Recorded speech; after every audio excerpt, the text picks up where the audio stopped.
Aí no verso 14, Caião, você fala assim, tá escrito, né? Você falou, e como Moisés levantou, Jesus diz, né? E como Moisés levantou a serpente no deserto, assim importa que o Filho do Homem seja levantado.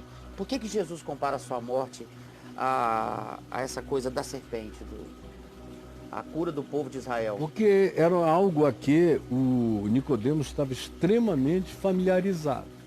Ah, Como mestre em Israel, tá.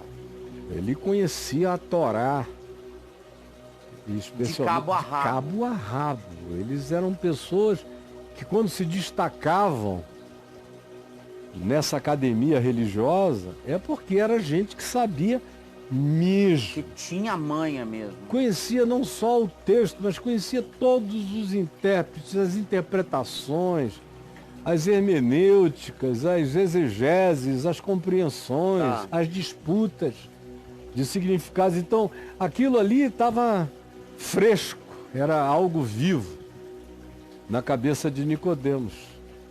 Aí Jesus quer fazer Nicodemos entender o significado de que tudo convergia para ele e convergiria para ele na cruz.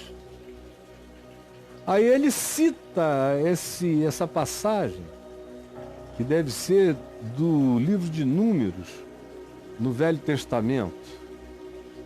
Que Nicodemos entendia Perfeitamente. Nicodemos sabia bem. O que Jesus estava dizendo. Sabia muito bem. Deixa eu ver aqui.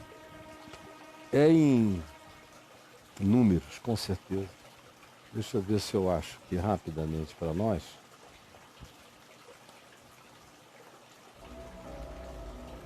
Números 20. Diz aqui que enviou Moisés de Cádiz mensageiro ao rei de Edom. Quando você conhece bem a geografia bíblica, como graças a Deus é um privilégio que eu tive a vida inteira, é como falar ali, estando Moisés em Valparaíso, ou em Formosa, ou na Chapada dos Veadeiros, mandou buscar isso num outro lugar. Você sabe exatamente as proporções, os tamanhos. Eu estou aqui vendo toda a topografia na minha cabeça. Então partiram de Cádiz e os filhos de Israel, toda a congregação, foram até o monte de Ó. Então disse o Senhor a Moisés e a Arão, lá nos... desculpa, eu pulei aqui o texto. Enviou Moisés pedindo para passar, aí os de Edom disseram que ele não poderia passar, e o povo de Israel começou a reclamar, é o capítulo já 21, verso 4. 21, tá. Aí chega aqui e diz o seguinte: então partiram do Monte Ó, pelo caminho do Mar Vermelho, a rodear a terra de Edom, porém, hoje, na Jordânia, do outro lado do Mar Vermelho, no Golfo de Acaba, porém o povo se tornou impaciente no caminho e falou contra Moisés e contra Deus, e disse: por que nos fizeste subir do Egito para que morramos nesse deserto onde não há pão nem água? E a nossa alma tem fastio deste pão vil? Então o Senhor mandou entre o povo serpentes abrasadoras que mordiam o povo, e morreram muitos do povo de Israel. Veio o povo a Moisés e disse: no que a gente pecou? Se nós pecamos no que falamos contra Deus e contra ti, pede a Deus que tenha misericórdia de nós e que nos tire essas serpentes que estão nos matando. Então Moisés orou pelo povo. E o Senhor disse a Moisés: faze uma serpente abrasadora, uma cópia, um simulacro esculpido, e põe-na sobre uma haste. E será que todo mordido, todo aquele que for mordido, que olhar para essa haste, para a serpente nela pendurada e crer, será imediatamente curado e viverá. Fez Moisés uma serpente de bronze e a pôs sobre uma haste. Sendo alguém mordido por alguma serpente, se olhava para a serpente de bronze e sarava.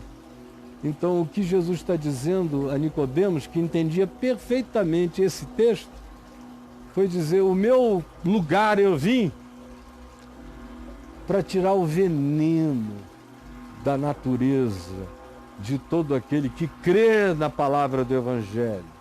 Esse que crê, que olhar e que crê que eu levei sobre mim o pecado de todos, porque Deus amou ao mundo de tal maneira que fez convergir para o seu Filho unigênito o pecado de todos. Esse não perecerá, mas terá a vida eterna. Ele apresenta uma imagem que Nicodemos conhecia muito bem do Velho Testamento, para introduzir o significado da convergência de todas as coisas para ele, Jesus. E está dizendo a Nicodemos: se você não me perceber como esse vértice de convergência absoluta de tudo, você não vai nunca enxergar o que está acontecendo. Não vai saber o que é reino de Deus, não vai entrar, não vai discernir, não vai perceber, nem vai tomar posse. O que ele disse a Nicodemos é o que eu digo aqui todo dia a todos os religiosos inferiores a Nicodemos, porque não tem nenhum Nicodemos aqui que seja como aquele Nicodemos de lá, para quem Jesus disse que, apesar de tudo, não era o bastante. É porque o mundo vai de Nicodemos em Nicodemos, né? Não é isso? Isso. Né? E aí? De Nicodemos em Nicodemos vai chegando. Vai chegando aí na presunção total de pensar que compreende Deus e que explica Deus.